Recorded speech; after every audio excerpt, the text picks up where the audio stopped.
Welcome to our channel. If you're a student needing a bank account, follow these step-by-step instructions to choose the best option and avoid costly mistakes. Step 1. Look for accounts specifically designed for students.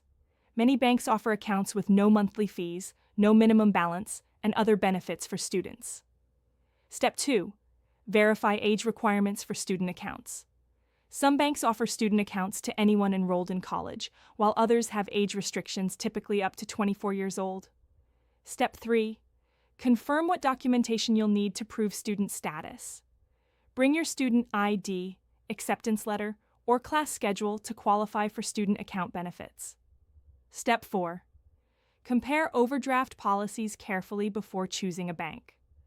Opt for accounts with no overdraft fees, overdraft protection linked to savings, or decline transaction policies.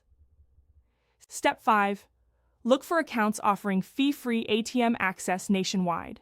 Students often travel, so access to a large ATM network without fees is extremely valuable. Step 6. Choose banks with robust mobile apps and online banking. Students prefer managing money digitally, so prioritize banks with excellent technology and mobile check deposit. Step 7. Ask about the transition plan when you graduate. Understand when student account benefits end and what the account converts to after graduation. Step 8. Take advantage of student banking perks like free checks, discounts on loans, and financial education resources. These benefits provide value beyond basic banking services. Don't forget to like this video and subscribe to our channel.